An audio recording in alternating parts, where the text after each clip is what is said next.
Hey guys, okay, so before I begin the story time, I would just like to say that I will be speaking mostly in Tagalog in this video. So if you do not understand Tagalog, please go to my other videos. I speak English in most of my videos, so don't worry. But I would really like to tell this story in my native tongue. So, and there's also gonna be some explicit language. So I'm so sorry. I'm not gonna be advertiser friendly in this video. So, yeah. Okay, so let's begin with this story time. Hi guys! Okay, so magtatagalog na talaga ako ngayon. Itong storya na to, matagal ko nang na-mention to. Ang dami nagre-request. Nung magsimula na-mention ko siya sa isang video ko, paulit-ulit sa Twitter, sa Instagram. May nagdi-DM sa akin sa Instagram na kailan mo ipopost yung video kung saan winasak mo yung kotse ng ex mo. Yes, naging baliw po akong jowa at one part in my life. Well, almost in all of my relationships, may it be short or long, naging baliw ako. So, ikukwento ko na lang sa inyo. And if the short bothers you, I filmed the previous video at yung video ngayon ng parehong araw. So, don't judge me. Tinatamad akong magpalit. Okay? Okay. So, eto na nga. Ikukwento ko na yung ex ko na sinira aking kotse niya. Hindi ako proud. Dahil pag nalaman to ng nanay ko, hindi na ako sisikatan ng araw. So, totoo lang. Hindi na ako sisikatan ng araw. Pag nalaman ng nanay ko na ginawa ko yun, na kahit ako sa sarili ko, hindi ko alam paano ko nagawa yun, at hindi ko rin alam kung bakit hindi ako sinumbong ng ex ko sa police. Dahil pwede naman ako makasuhan nun eh. Although, I'm still a minor nung nangyari yun. Pero alam mo yun, guys, bakit? Bakit ako naging baliw? Ayun. So, etong ex kong to, way back in high school pa siya. So, naging boyfriend ko siya nung sophomore ako up until senior year. So, second year, third year, fourth year. So, mga 3 years kami. 2.5, 3 years. Tapos, in the duration, kasi ang trabaho nung ex kong yun ay model. Nakilala ko siya sa line of work ng nanay ko, which is talent manager yung nanay ko. Nagpapadala siya ng performers sa Japan. So, kasama dun mga models, mga dancer, mga singer.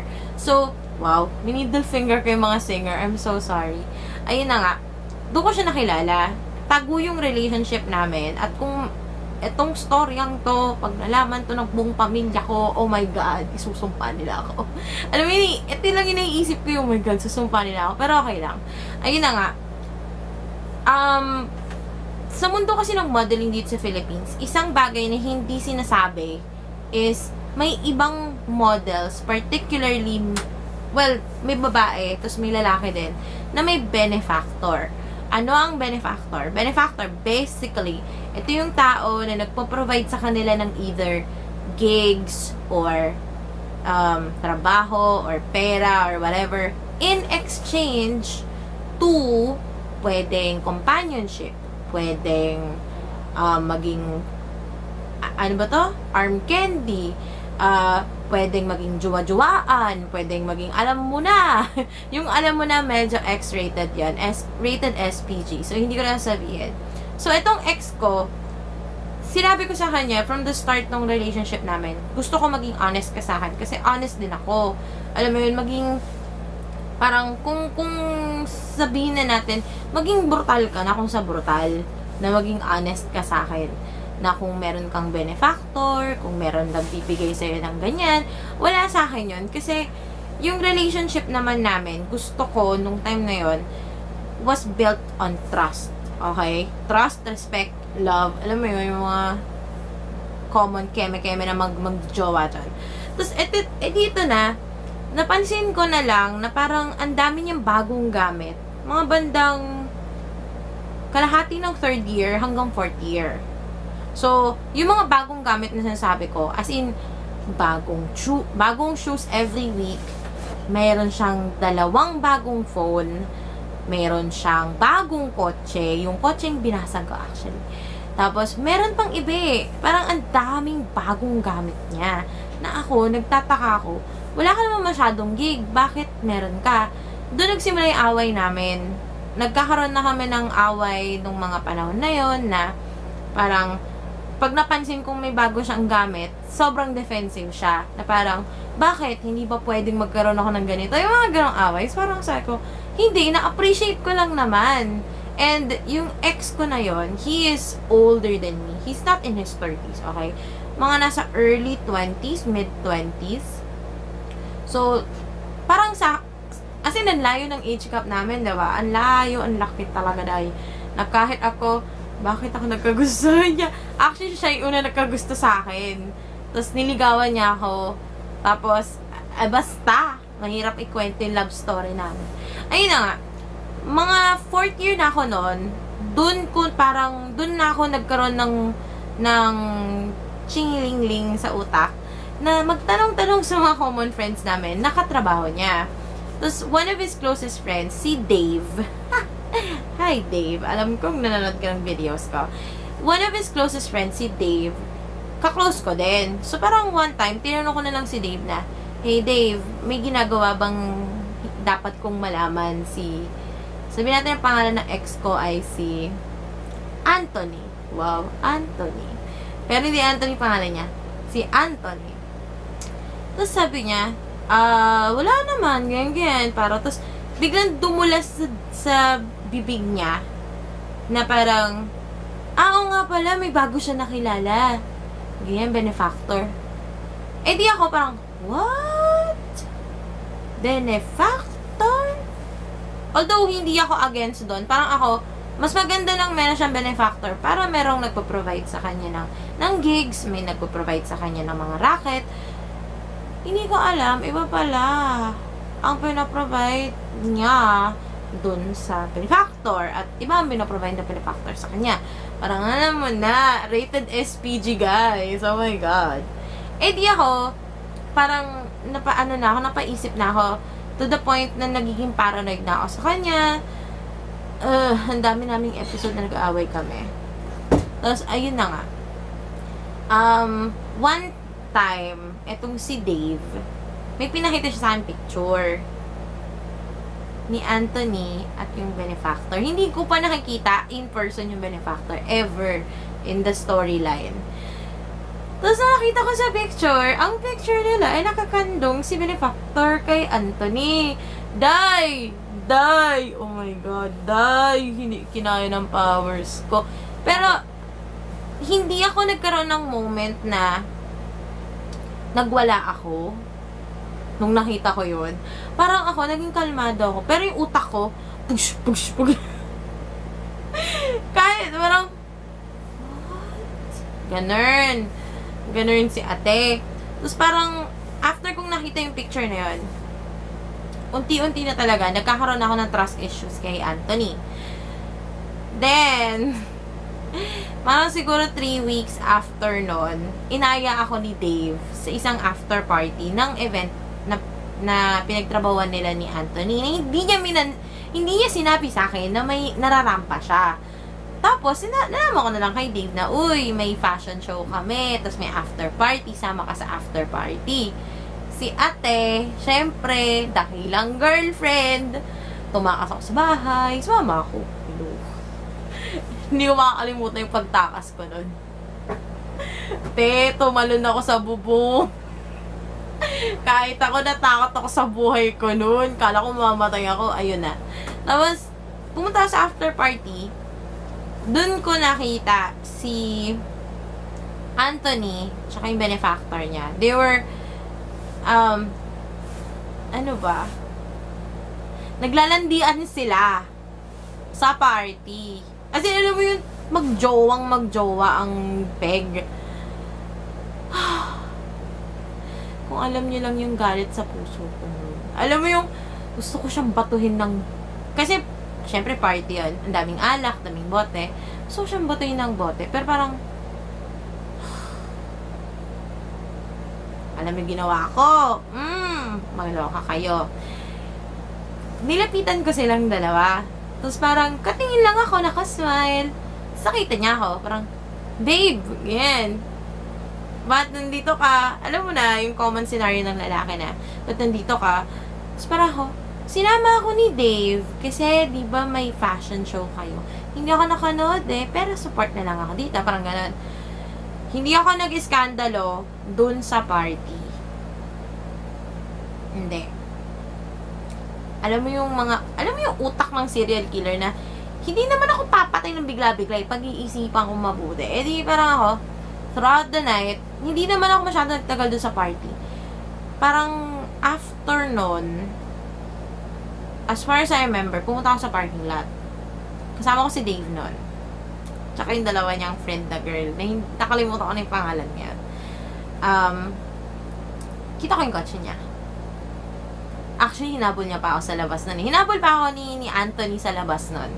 Na parang, let me explain, let's talk. Sabi ko, don't talk to me. Gawaganon lang. Parang, huwag mo akong usapin. Please lang. Huwag mo akong lapitan. Huwag mo akong hawakan. Doon na ako parang doon na medyo lumalabas yung anger ko. Yung galit ko. Parang, huwag mo hawakan. Don't talk to me. Alam mo yun? Parang, kung ano na sabi ko nun sakit ako yung kotse niya.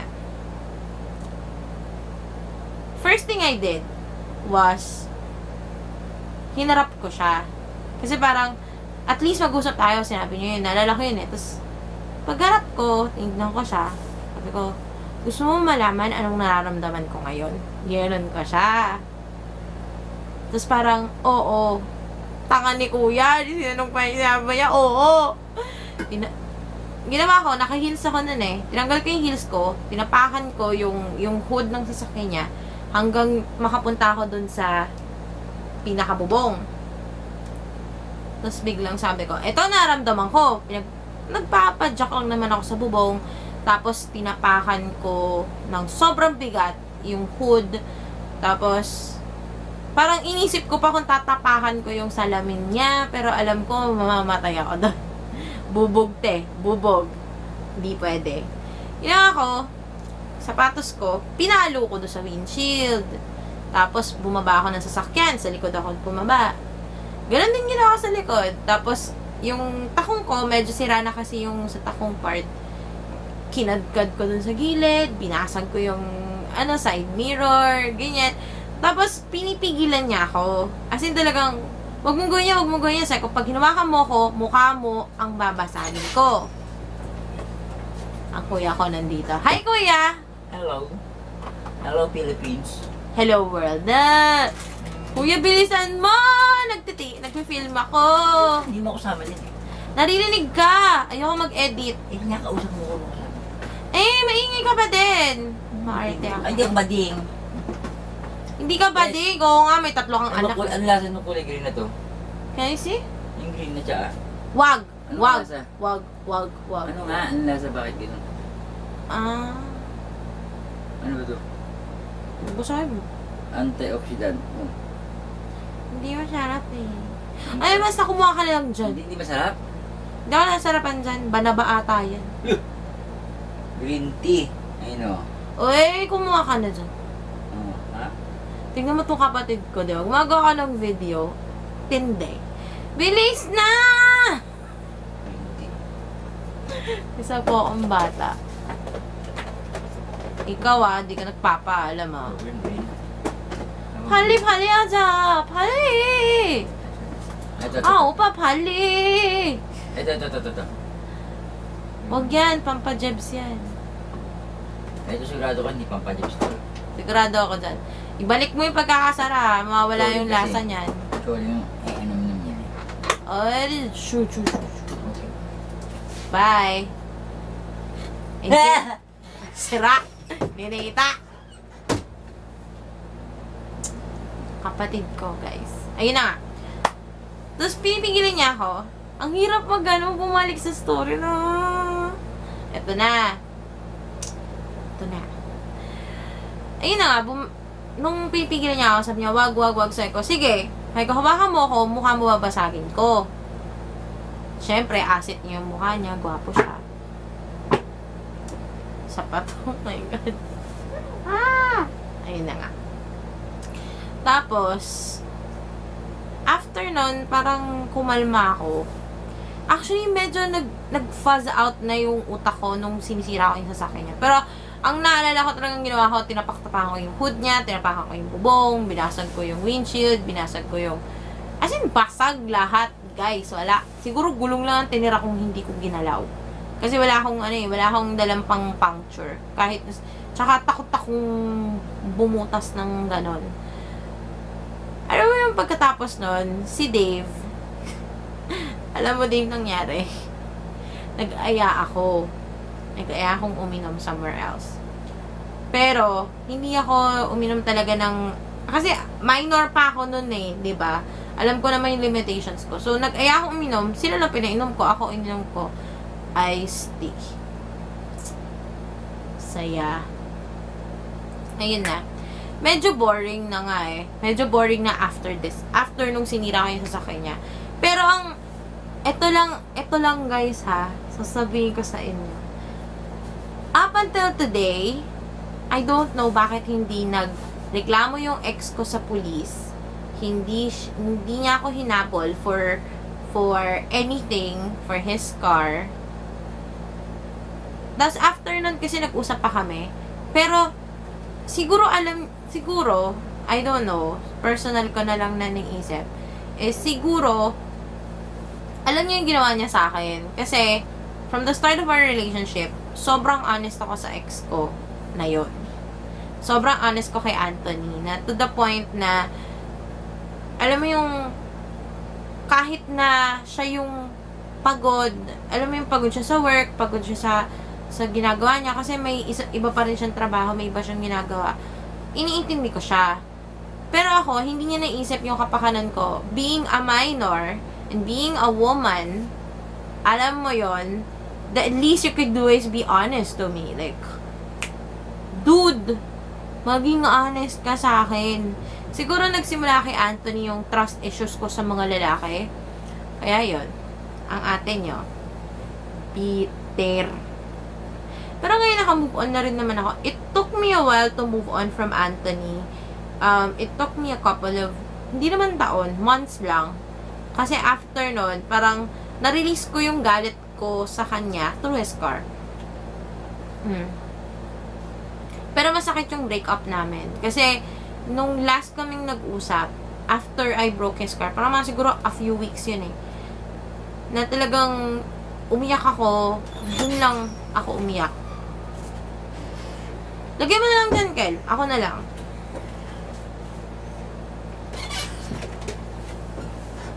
Dun lang ako umiyak. Like, dun lang ako naglabas ng ibang klase. Kesa yung galit na bupuntalin ko siya, bububuhin ko siya, hindi. Umiyak ako kasi parang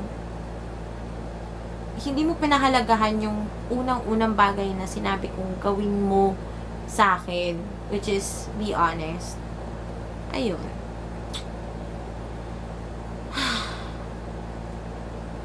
Oh my God. Actually, so totoo lang, hindi ko alam kung, well, up until now, nakikita ko pa rin naman si Anthony, pero hindi na siya nagmamodel. Kung gusto niyo malaman. Ayun. I don't think he is married. Hindi kami friends sa Facebook. But he does stalk me on Instagram. Alam kong Anthony, alam ko. Isa akong matindi akong ex. So, totoo lang guys. Kung malalaman niyo yung dating history ko, yung love life escapades ko, oh my God. Sabihin niyo, napakasama akong tao. Hindi naman. Pero, basta. Kung gusto niyo malaman yung love life ko, comment below, okay? I'm gonna end this video. Ayoko na magkwento kasi bumabalik na naman ang mga memories. Nakakainis. Ba't gano'n? Bumabalik ang mga alaala ng nakaraan, guys. Ano ba yun? Okay. Tatapusin ko na talaga to. Okay? So, if you guys like this video, hit the thumbs up, subscribe for more videos, comment below kung anong gusto nyong marinig na storya. Madami akong storya. Mag-request lang kayo. Like, kung na-experience ko na ba na basta. Ayun na. Okay. I'm gonna end this video. Thank you so much for watching. Watch out for my next video, and yeah.